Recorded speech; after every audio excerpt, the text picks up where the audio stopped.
Assalamualaikum warahmatullahi wabarakatuh.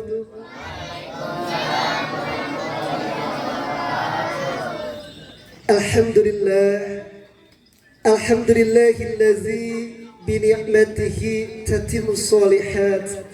Ashhadu an la ilaha illallah wa ashhadu anna Muhammadan abduhu wa rasuluh.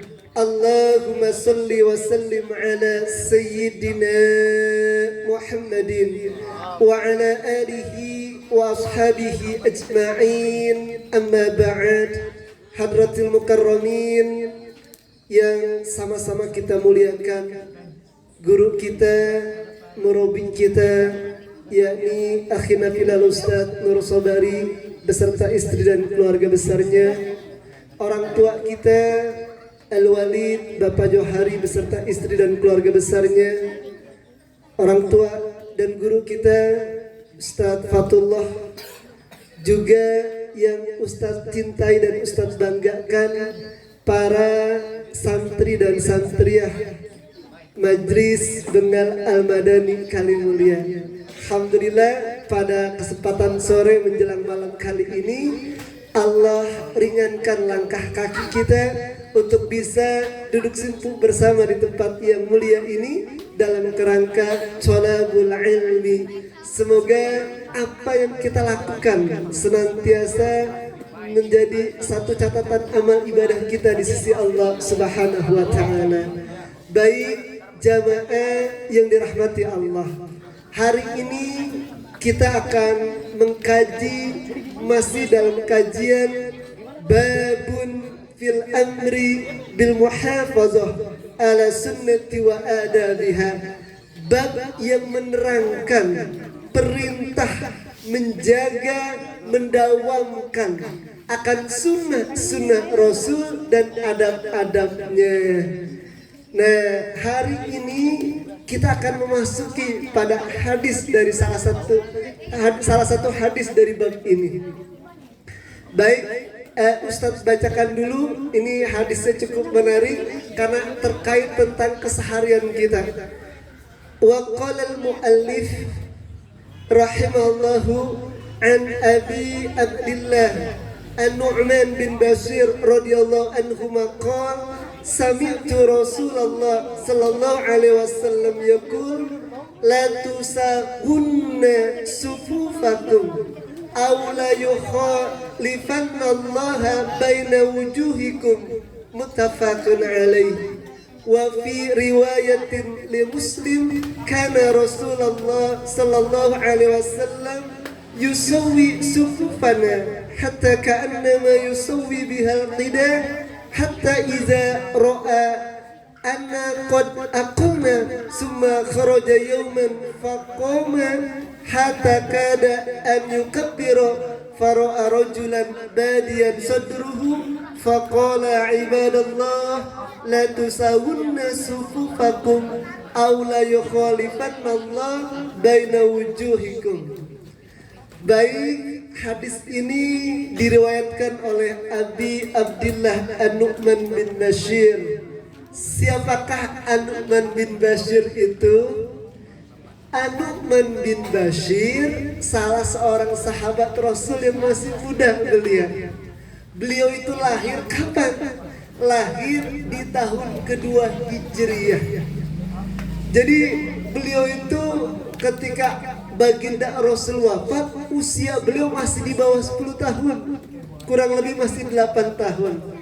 Makanya beliau salah satu sahabat Rasul yang meriwayatkan hadis tidak banyak. Kalau kita lihat dalam Sahih Bukhari hanya 6 hadis. Kalau kita lihat dalam Sahih Muslim hanya 9 hadis. Ya. Lalu siapakah bapak beliau? Bapaknya adalah Bashir bin Sa'id, salah seorang pejuang dalam perang Badar. Ibunya An-Nu'man bin Bashir ini namanya Amrah, ya, Amrah bin Rawahah. Dia saudaranya Abdullah bin Rawahah. Siapakah Abdullah bin Rawahah? seorang pejuang, komandan perang dalam perang Mut'ah. Nah, apa yang digambarkan atau diriwayatkan oleh An-Nu'man bin Bashir, beliau berkata bahwasannya An-Nu'man bin Bashir ini mendengar bahwasannya Rasulullah Sallallahu Alaihi Wasallam bersabda, la tusawunna sufufakum, hendaklah kalian meluruskan saf atau barisan-barisan sholat kalian. Kalau nggak mau meluruskan saf atau barisannya, apa kata baginda Rasul di penghujung hadis ini? Aula yukhalifanallah. Jika tidak mau, maka Allah akan menjadikan wajah-wajah kalian berselisih di antara kalian. Dan dalam riwayat Muslim bahwasannya Rasulullah Sallallahu Alaihi Wasallam bersabda, hendaklah kalian meluruskan saf-saf barisan kalian. Seperti apa Rasul meluruskan saf-saf barisannya dalam hadis yang kedua ini? Hatta ka'annama yusawi bihal qidah. Laksana seolah-olah Rasul sedang meluruskan al-qidah, anak panah. Ini misalkan saf barisan. Bagaimana cara Rasul meluruskannya itu? Sama seperti ketika Rasul menarik anak panahnya. Misalkan ini busur, ditarik anak panahnya. Jadi kalau dia tidak lurus, maka akan sulit untuk mengenai sasaran. Maka anak busur atau anak panah tadi itu, dari busurnya itu ditarik, harus lurus. Begitu pula sama ketika kita sholat berjamaah, barisan sholat kita seolah-olah harus lurus seperti anak panah yang ditarik dari busurnya. Hatta izaro'a, sampai Rasul itu betul-betul melihat makmum yang di belakangnya itu betul-betul paham dan lurus. Namun pernah suatu waktu ketika Rasul keluar dan hendak ingin melakukan sholat berjamaah, sebelum takbir Rasul lihat ke belakang, nengok ke belakang. Apa yang dilihat? Ternyata ada salah satu sahabat Rasul faro'a rajulan badiyan sadrahu. Rasul melihat salah seorang, tidak disebutkan namanya di sini, dadanya itu agak maju ke depan. Apa yang dilakukan Rasul ketika saat itu? Akhirnya Rasul bersabda, ibadallah, wahai hamba-hamba Allah, la tusawwunna sufufakum, hendaklah engkau meluruskan barisan-barisan salat kalian, jika tidak Allah akan menjadikan kalian saling berselisih. Jamaah yang dirahmati Allah Subhanahu wa taala. Hadis ini menggambarkan tentang bagaimana barisan atau saf barisan kita dalam sholat. Kalau kita lihat kalimat yang pertama di sini, la tusawwunna sufufakum. Di sini kalimatnya menggunakan kalimat khobariyah. Tetapi walaupun kalimatnya menggunakan kalimat khobariyah, Rasul menggunakan taukid. Bahkan ada 3 taukid di sini. Yang pertama adalah Rasul bersumpah. Ini bisa kita sebut wallah. Jika kalian tidak meluruskan barisan sholat kalian, niscaya Allah akan memberikan kepada kalian wajah-wajah yang saling berselisih. Mana di antara harfu taukidnya? Yang pertama adalah qasam, sumpahnya baginda Rasul. Yang kedua adalah la tusawunna, lam di situ adalah lamu taukid, sebuah harfu taukid, sebuah lam penegasan. Yang kemudian diakhiri dengan la tusawunna, nunnya adalah nun penegasan atau disebut nunut taukid. Sebenarnya kalau seandainya sebuah berita nggak mesti harus pakai harfu taukid. Tapi dalam hal ini, karena apa? Kalau harfu taukid itu digunakan hanya untuk orang-orang tertentu yang kalau dikasih kabar kurang percaya, maka ada penegasan dengan taukidnya. Tapi kalau buat orang-orang yang udah yakin dia mau melakukan, tanpa taukid pun bisa. Tetapi dalam hadis ini Rasul hendak menggunakan 3 taukid. Yang pertama qasam, lam taukid dan nun taukid sebagai penegasan betapa penting dan urgennya lurusan atau sok dalam barisan sholat tersebut. Bahkan di kalimat yang kedua Rasul menegaskan kembali au la yukhalifanallah baina wujuhikum. Jika engkau nggak mau meluruskannya, ini juga menggunakan lam taukid dan nun taukid, bahkan juga menggunakan qasam juga. Jika engkau tidak mau meluruskan barisan sholat kalian, apa? Akan Allah hadirkan perselisihan di antara kalian. Memang kalau kita lihat ini kalimatnya kalimat khobariyah, kalimat berita, tapi ini adalah jumlatul khobariyah, tapi insya'iyatul makna, tapi maknanya adalah makna perintah. Begitu. Nah, pertanyaannya apa sih hukum kalau kita kagak ngelurusin sholat kita? Ini banyak jawabannya. Kalau dilihat dari kacamata para ulama fikih, meluruskan shaf dalam barisan sholat hukumnya sunnah muakkadah. Tapi dalam pendapat hadis atau mu'alif kitab ini, yakni Asy-Syaikh Imam An-Nawawi, meluruskan dalam sholat ini merupakan sebuah keharusan. Bahkan jika tidak dilakukan, beberapa ulama diantaranya Asy-Syaikh Imam Ibnu At-Taimiyah itu berpendapat kalau nggak meluruskan dalam barisan sholat maka bisa berdosa. Gitu. Lah bagaimana sih contoh meluruskan barisan sholat dalam sholat? Nah, ini kalau kita lihat dan kita pelajari dengan guru kita Ustaz Amir Mahmud, mungkin sudah pernah dibahas. Ini mengingatkan kembali karena pembahasan dalam hadis ini lurusnya shaf dalam sholat.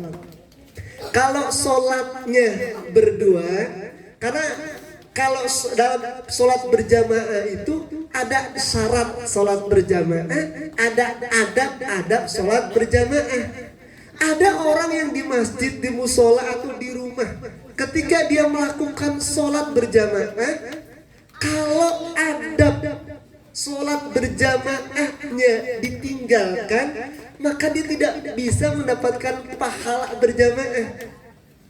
Berapa sih pahala berjamaah kalau kita sholat berjamaah? 27 derajat. Kalau kita sholat sendiri hanya 1 derajat. Kalau kita sholatnya berjamaah tapi tidak mengikuti aturan berjamaah, maka pahala berjamaahnya akan berkurang. Contoh, misalkan coba Ananda yang ganteng, kemari berdua sama kamu yang ganteng, ya nggak apa ya. Ini contoh Kalau nggak dilakukan, kalau nggak dilakukan, sholatnya sah, sholat berjamaahnya sah, tapi nilai pahalanya tidak dapat nilai pahala berjamaah. Maka ini pentingnya ilmu. Contoh, siapa namanya ganteng? Abizar. Ini anggap yang sana kiblat Abizar. Kamu jadi imam, ganteng. Siapa namanya? Zio menghadap ke kiblat. Kesana saya. Nah, seperti ini. Ini kalau sholat berjamaah berdua, bagaimana shaf barisannya? Bagaimana barisan dalam sholatnya? Barisan dalam sholatnya seperti ini. Nah, di sini kurang lebih 1 jengkal. Nggak boleh seperti ini.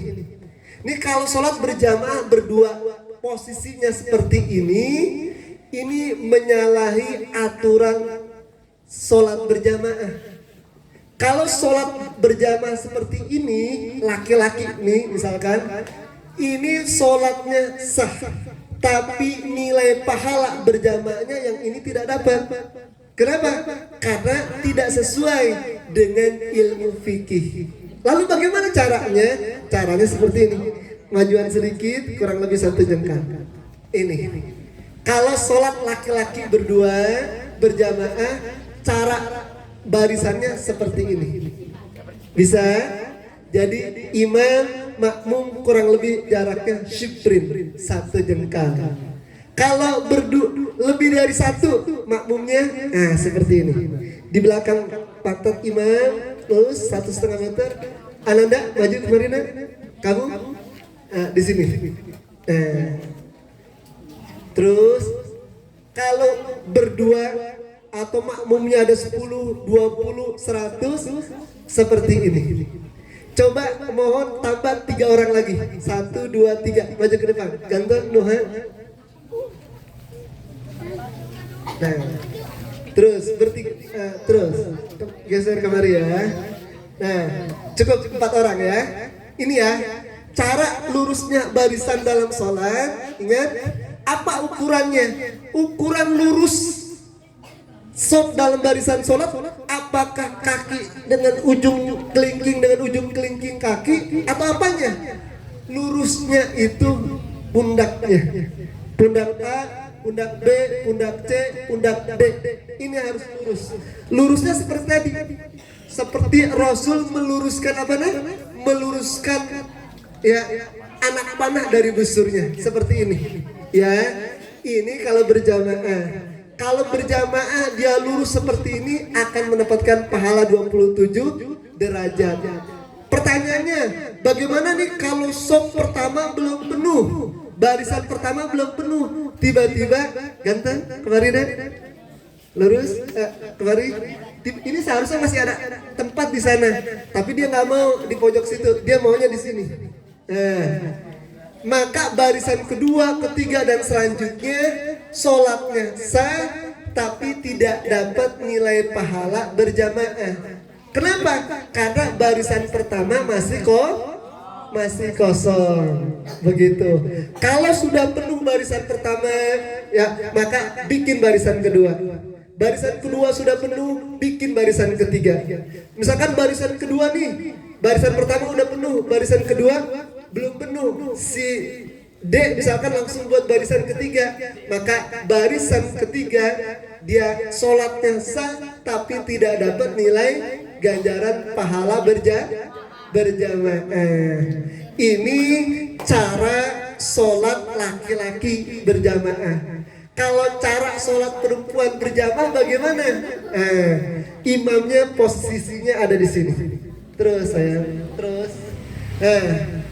dia jarak ini imam perempuan misalkan jaraknya hanya sibrin. Ini imam makmum seperti tadi. Kalau posisinya begini imam perempuan, insya Allah dapat pahala berjamaah. Tapi kalau imam perempuannya posisinya seperti ini, maka ini menyalahi aturan berjamaah. Sholatnya sah tapi tidak dapat pahala 27 derajat. Begitu. Oke, 1 orang boleh duduk? Boleh duduk saya? Boleh duduk? Tinggal 1 lagi. Pertanyaannya, bagaimana kalau suami istri? Misalkan Ustadz Nur Sabari ya, sholat berjamaah dengan sang istri. Sholatnya seperti inikah? Atau di belakangkah sang istri? Siapa yang tahu? Ya, kalau seorang laki-laki dengan perempuan, maka perempuan posisinya di belakang pantat imam. Ya, di belakang ininya. Maaf ya, disebutin itu biar ini. Dan seperti ini ya. Kalau dia punya anak laki-laki, misalkan Ustadz Nur Sabari punya anak laki-laki, di mana posisi anak laki-lakinya? Sebelah kanan. Kalau punya anak perempuan, di sebelah kanan mamahnya. Kalau melakukan seperti itu, ya sopnya seperti ini, barisan sholatnya seperti ini, insya Allah akan mendapatkan pahala berjamaah. Terakhir, bagaimana cara? Ya, kita baru datang nih ya, baru datang mengisi sop barisannya dari belakang ini, baru datang lagi 1 orang isi sebelah kanan, terus datang pendatang baru sebelah kiri, pendatang baru sebelah kanan, pendatang baru lagi kiri, kanan kiri, diawali dari Saya sebutkan tadi ya. Pantat imam nih lurus, yang pertama makmum, kemudian kanan kiri kanan kiri kanan kiri, sudah penuh satu saf barisan, bikin baru lagi di tengah-tengah, nggak boleh dari pinggir kanan, nggak boleh dari pinggir kiri, di tengah lagi, kanan kiri, seperti itu cara mengisi saf barisan dalam sholat gitu. Baik, terima kasih Ananda, boleh duduk ya. Boleh bertanya Ustaz? Oh, silakan. Tadi kalau seandainya kita sholat berjamaah berdua, laki sama laki, kan hampir berjajaran, kurang lebih 1 jengkal. Kemudian ada makmum masbuk, Betul. ketinggalan, sebaiknya gimana cara untuk kita agar bisa berjamaah? Alhamdulillah, ini pertanyaannya luar biasa. Karena pertanyaan ini sering kali kita menjumpai dan mengalami dalam kehidupan keseharian kita. Baik, coba ganteng Ananda kemari. Berdua lagi. Ya. Ini suatu saat ya, misalkan kalian pergi ke musola, ke masjid, ini baru berdua nih. Seperti ini kan, dia sholat, kita pendatang baru, ya baru datang, makmum baru maksudnya. Bagaimana caranya? Nah, caranya nggak ujuk-ujuk begini, enggak. Tidak tiba-tiba seperti ini. Misalkan sedang melakukan sholat maghrib, kita niat sholat maghrib, sholli fardal maghribi salah sarokaatin mustaqbilal kiblati makmuman lillahi ta'ala. Allah munculkan niat ketika berbarengan dengan takbiratul ihram. Udah seperti ini, kita berdiri posisi seperti ini. Setelah itu baru ditepuk, kemudian ketika ini ditepuk mundur. Mundurnya nggak sekaligus, pelan-pelan. Ya, kalau agak jauh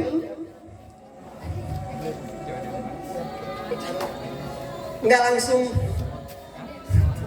nggak selangkah bisa ya. Caranya makmum yang baru datang niatkan dulu, hadirkan niat, sudah berdiri ditepuk, nanti makmum yang ini mundur ke belakang. Caranya seperti itu kalau itu makmum yang baru datang. Nah ya, jadi tidak menepuk dulu baru niat salat, tapi sholat dulu baru menepuk. Baik, terima kasih Ananda, boleh duduk kembali. Oke, ini kajian tentang hadis tentang bagaimana keharusan kita untuk meluruskan barisan atau saf barisan kita dalam sholat. Baik, sekarang akan kita tes apakah yang disampaikan tadi masih betul-betul melekat dalam ingatannya. Yang bisa mohon diangkat tangannya ya. Ini kajian terkait tentang meluruskan shaf barisan dalam sholat. Baik, pertanyaan pertama, semua jawaban sudah digambarkan di mukadimah tadi ya. Bagaimana cara baginda Rasul itu meluruskan shaf barisan dalam sholat atau meluruskan shaf barisan para sahabatnya? Coba diangkat tangannya, silakan Bang Tori.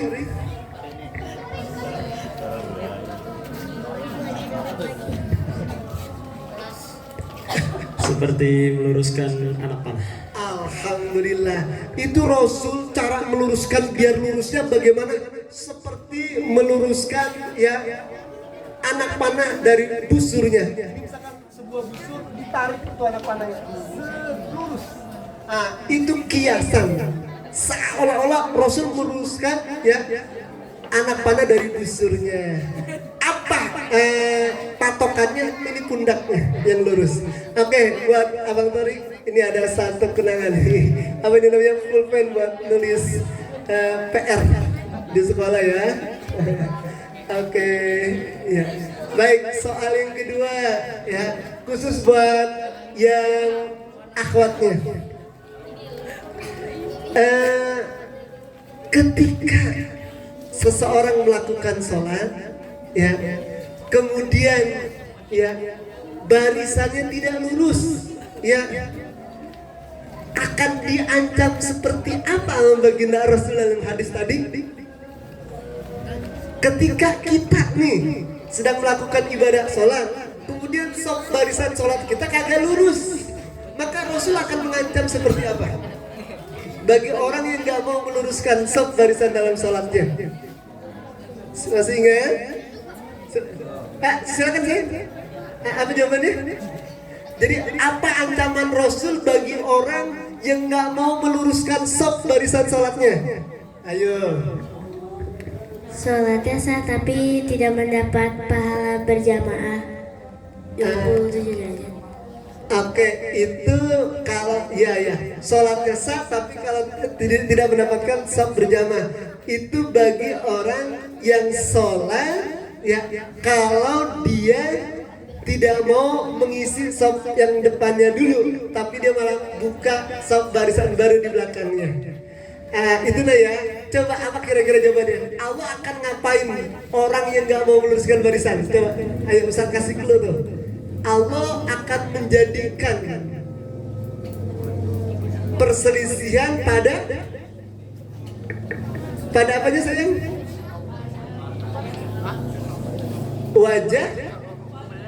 Wajahnya. Coba diulang. Ayo, apa yang akan ancaman Rasul bagi orang yang nggak mau meluruskan saf barisan salatnya? Akan menyebabkan perselisihan antar wajahnya. Akan di wajahnya. Oke, maju Ta'al. Ya bagus. Siapa namanya sayang? Naura. Oke, ini ada pulpen buat kamu sayang. Gitu. Oke, terima kasih. Jadi ingat ya, kalau kita nggak mau meluruskan saf barisan sholat kita, ini kata baginda Rasul, ini menggunakan harfun taukid. Au la yukhalifanallah baina wujuhikum. Kalau nggak mau meluruskan, Allah akan jadikan perselisihan di antara kalian. Gitu. Baik, terakhir ya.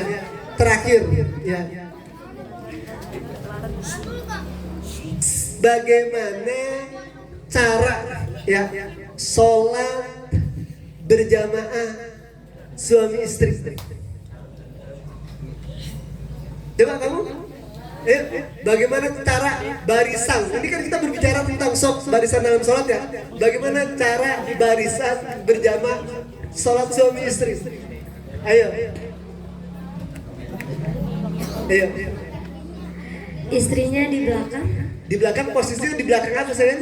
Posisinya di belakang imam. Oke, persisnya di belakang mana? Kanan, kiri, atau tengah? Tengah. Alhamdulillah, maju dah. Ya. Jadi kalau imamnya laki-laki, makmumnya perempuan, terima kasih. Makmumnya perempuan, posisi itu istri di belakang tengah persis. Nah ini di sininya sayang ya. Kalau saya sebut pantat ini ya. Ini di belakangnya persis, nggak di sini gitu. Tapi kalau laki-laki dengan laki-laki, misalkan Ustadz punya anak laki-laki, sholatnya berdua. Ini imam, ini makmumnya. Hodros hibrid, ya kurang lebih sejengkal jaraknya. Kalau sama perempuan di belakangnya, nggak boleh di samping seperti ini. Begitu. Oke, semoga kajian hadis singkat kali ini menjadi satu muzakarah pengingat buat kita agar ke depan ketika kita sholat berdua, sholat berjamaah, sholat di musola, kalau barisannya belum lurus, kemudian belum penuh saf pertama, harus dipenuhi dulu. Karena apa? Kalau nggak dipenuhi, nanti nilai pahalanya akan berkurang. Sungguh yang baik datangnya dari Allah, adapun yang tidak baik semata-mata datangnya dari Ustadz sendiri. Mohon maaf, Ustadz akhiri billahi taufiq wal hidayah wa ridha wal inayah. Wassalamualaikum warahmatullahi wabarakatuh.